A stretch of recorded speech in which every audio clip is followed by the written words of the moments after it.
you're doing bodybuilding or you work out for aesthetics, do you compromise your muscle growth, or can you lose muscle when you go to this hybrid type training? Because it's a lot of running. Yeah, the running. It's a lot of running, I think. Hey everyone, and welcome back to another video with the Dearville Twins.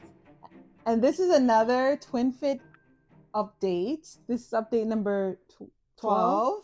Update number 12. So let's get into it. Yeah, so for this update, we're just going to tell you kind of where we are now in terms of our workouts, what's happening in our lives, and yeah, let's just start it right into it. So for me, as of now, so I did mention before that I had this back injury a couple of weeks ago. Still no clue how it even came about, but my back has just not been 100% for the last few weeks. So I kind of came to the decision that I'm going to not be able to compete in the competition I had planned for July 19th, which actually is kind of, it was kind of sad when I just took it all in because I'm prepping this long and been on this journey, but just understanding myself and looking at the data that I've collected over the last couple of weeks since having the back injury, I'm just not seeing the progress that I need to see to be where I need to be on July 19th. So I made the decision just to start my recovery phase right now. I have a doctor's appointment set for next week, so I'll get more information on where I am with my back and the road to recovery there. But for now, I'm just taking things slow. I try to get some stretches in, try to do some slow walking, make sure that I'm not putting any extra pressure on my back. And this is like just a good learning lesson in general, because like sometimes we have the mentality of like push through the pain and all that, but at a point I was looking at it and I'm like, okay, I'm doing these workouts at probably less than 50% of my max, and I'm still feeling my back being like at just a weird point. So I just know that this is probably the best decision that I can make for myself now. Just starting to recover, ice, heat when I need it, and do slow walking, light stretches for the next couple of days until I go to the doctor and see on that. But yeah, that's the biggest news in my life so far. And I'm just learning to accept that, not to get too down on myself, because I know this could have had me spiraling out if I made it really get to me. So that's pretty much my big update. Yeah. I think it's so important in like, so Nicole said that she's not doing the show, but in bodybuilding in general and just in life in general, just not being so laser focused on one thing, realizing that, okay, you don't do this show, there's so many other shows. Exactly. There's so many shows, and we have shows planned for next week. I mean, sorry, not next year. So it's not like you'll never get an opportunity exactly to step on stage. It's just a delayed, you're just delayed in the moment because there's other things going on, and that's okay. Yeah. I think when you get so focused on that one thing happening, and if it doesn't happen, it could literally send you just spiraling out of control. So just grounding yourself and knowing that, okay, this opportunity, I'm not able to do it, there's another opportunity, so look forward to that opportunity. Yeah, and that was the good thing about Portia and I when we were getting into this competition. Yes, we were planning for the show, but we also had longer term goals. So this like short term goal of competing in my first show, it's still gonna happen, but we also had like a wide like 1 to 2 year, like we're gonna do these shows and then we're gonna do these shows together, we're gonna do this, that. Well, Portia will explain in her update, but that's what pretty much grounded me to the fact that this opportunity is not going to happen, but my goal and the goals that we have set forth is still going to happen. So that's pretty much a light at the end of the tunnel with this situation. Exactly. And so I'll get into what Nicole was mentioning. For me right now, I'm going to be completely 100% honest with you. My reverse has not been going very good.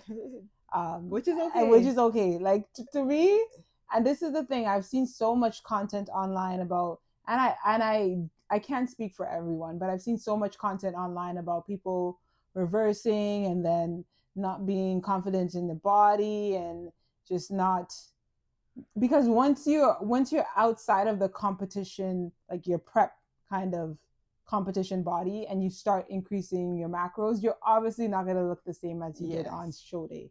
So it's being more accepting of your body.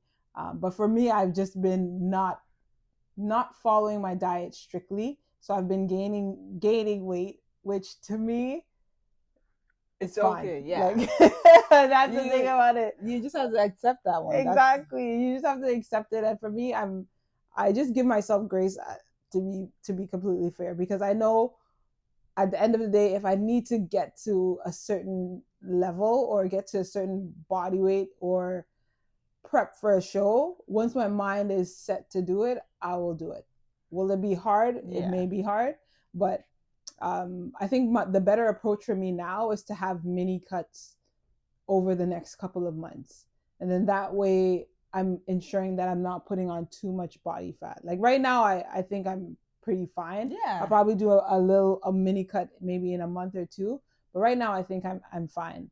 Um, but I'm gonna get into the next thing. So the next phase for Nicole and I, so I'm starting right now, is we are going to do a high rocks competition. So for those who don't know what high rocks is, it's in my opinion, I think it's a good hybrid. It's like a hybrid, exactly, a hybrid kind of competition. It it kind of brings together CrossFit, those kind of workout of the days, like those type of exercises, and you can definitely read more about it, and we'll do more content on it.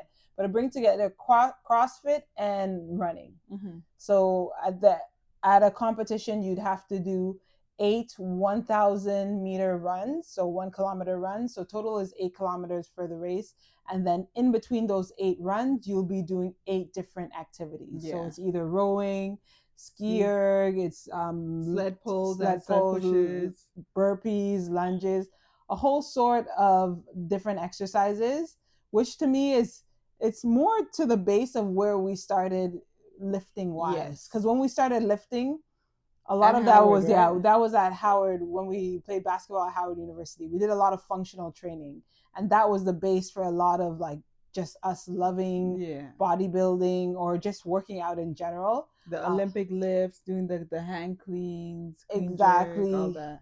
And even running too. That's we did some running there too. The time run.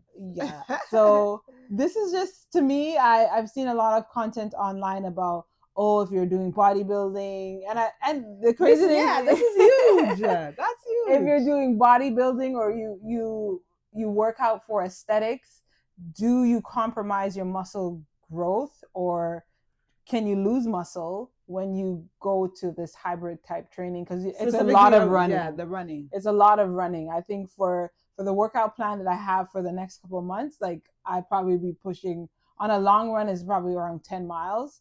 So for the week, you can get up to like 20, 30, 40 miles, which is a lot of running. And we've done that in the past. I think last year, was it last year or the year before? Last year was the one I was training for the half marathon, and then you were still doing running. Yeah, I was still doing running before I started my bodybuilding prep. And we're doing like my long runs on a Sunday would be like 10, 11 miles. Mm-hmm. And then during the week, I would still be running just to keep up with my stamina. Because to be honest, running, I love the idea of running because you could eat and the weight does not stay. That's the thing about running. But when we did it last year, we're doing a lot of running during the periods where we did running and not as much lifting. So this time is different because we're doing the running and the lifting hand in hand. So I doubt that we would see any muscle impact. If anything, it would definitely help. So this is going to be interesting to see how that's going to impact when we do start our next bikini competition season, right? At the end of next year. Yeah, and I don't know, for me, I still have to think of the best way to take progress and to collect data over these next couple of months, because I want to show, okay, I've built this muscle, and for us, we've been built muscle over years. Like maybe we've been the in body. The in-body yeah, in scan. body scan, but it won't tell you where you're losing the muscle. But likely, if you're losing muscle, it'll be in your legs Yeah. because of all of the running. So maybe yes, keeping track with the in body scan, measurements like measuring across to get your glutes measurements, collecting all the data, because I know a lot of people in the bodybuilding space, they may have kind of an interest in doing some of these kind of hybrid or even CrossFit or even running, getting more into running. And a lot of coaches is like, oh, don't run a lot, don't run a lot, or you're gonna lose your glutes. Da, da, da, da. So I want to try it We're gonna out. debunk it. We're gonna debunk that Exactly. one. Hopefully, we are able to debunk it and actually put ourselves through the test and see, are we going to lose significant amount of muscle? Because in general, when you go on a cut, you're gonna lose some muscle. Yeah. So you're gonna lose some muscle anyway. Could you definitely say that the muscle loss is because of running, and but you're still doing Heavy resistant lifting, training, right? So can you say it's definitely because of your training plan, or is it just you were going to lose that muscle anyways because you're in a deficit? Yeah. So it's going to be interesting. We're really excited because Nikki and I are so competitive. I think that's the biggest thing. We're so competitive, and we've been watching so much content on YouTube about like high rocks and different high rocks competitions, and it's just such a cool environment because High Rocks has a age group for literally everyone. We just on our timeline on Instagram, it came up that there's a set of twins that they're going to the High Rocks World Championship, and they're in the age group 60 to 69. So we're gonna be doing this forever, pretty much. Pretty much, it just solidified we're doing this forever. But no, it's definitely a good thing, and like we've mentioned on our channel before, it's a great idea to always have these things built in, like a competition, or if it's a photo shoot or something to look forward to, like like a reason why that you're going to continue to do this type of lifestyle. But even if you don't have a reason, the reason why is because, hey, you want to make sure that your health stays at a certain level, or you're trying to do some type of like maintain some type of weight goal or something like that. So those are all reasons why you'd continue on. That's your why for pushing through the day. Yeah, but I still think it's that extra, is the extra accountability by having something set, like a race or competition or whatever. Oh yeah, even a race is a good one. A race is a good one, like especially, well, I don't know, people in the Houston area, I feel like every weekend there's a race. I know, everyone's running here. Exactly, which is really nice. There's really nice trails in Houston, and part of High Rocks is running a lot. I'm really excited to start running again outdoors. Because, she already bought her shoes. I got once I buy the shoes, I'm committed. It's happening. It's a wrap. But I'm really excited. I did my first training, so I have a training plan, and I did my first training yesterday. And I didn't do so bad for the amount of conditioning that I had. I thought I was going to be like gassed and super tired, but I was like, you know what? I think I could do it, and I will only improve as the months go on. So I'm really excited for this journey. Yes. Come on. And once, so my plan is to take a couple of weeks off. I can't just do this one day here or there. I want to take a good solid at least 4 weeks. I'll see what the doctor says if it needs to be more time. And then once I am good and I feel better, then I'll slowly start building up like more, maybe jogs outside and doing some weighted exercises as well. But right now it's just going to be taking it slow. And which is cool because Portia is going to be gone for a while anyway. So yeah, I don't have a work trips and then vacation. So yeah, so that when she gets back, hopefully by that time, everything will be good so that when I'm starting the High Rocks training, I will at least have a workout partner to do that. to push, to motivate. Yeah. And the thing about High Rocks, and I'm not like, this may be, I don't know how this is going to come across, but for me, when I look at all the content on High Rocks, I look at everything that's online, there is not a lot of melanated people doing High Rocks that I've seen. I'm not saying there's none at all, because especially since they've added the races in Houston and Dallas, I've seen like more Black people doing competitions. Yeah. But online, when I search for people, I don't see a lot of Black people doing High Rocks, and we hope to continue posting our journey as well like to we've get been. more, yeah, to get more people out there, because I do think just having this type of balance between the running, which is going to get you your cardio, and doing the weighted exercises, it just makes sense to me to look at it that way, where you have to have the balance. You can't strictly only be doing running and then not do any weight training. That's like, we've already seen the research. Having that muscle mass Is in your later essential. years is essential. So that's something that we're going to continue to do. And I'm just excited to be running again, because running is just so freeing. You get to listen to your music, go at your own pace. Of course, we're going to try to build up Yeah, our pace. we're. I was like, we have some targets, but Yes, but that comes with still, time. I just love the idea with running, putting some headphones in and just going and seeing where that takes you. So I'm excited to get back to doing that again. Yes, I feel like that's Our major updates for sure. Um, in terms of where we see this channel going, as Portia said, we do want to be posting more High Rocks content, and also just how our life shifts, because there's a lot of things that we show you, but there's also some stuff that we don't show. Portia does travel a lot for work, so it's just navigating that lifestyle in terms of working out when you're on the road, and in my case, having the back injury, having to now cut my exercises and what kind of like stretches and maybe light cardio routine that I would be doing. Those are some stuff that we want to share. And then, of course, when we start doing our High Rocks intense work, I know. we will definitely share those too, because I'm always motivated when I see content about people doing some type of transformation, or some type of, they have some type of goal in mind, and then you see the process of getting there. It's just something in keeping to that is very motivating for me. So we want to make sure we share our journey, and hopefully it's motivating to you as well. Exactly. And one other thing that I'll drop here, and I never told Nicole about it, but one thing we will be doing is, of course, we have a birthday coming up. Our birthday is in August, and in August you're going to be turning 35.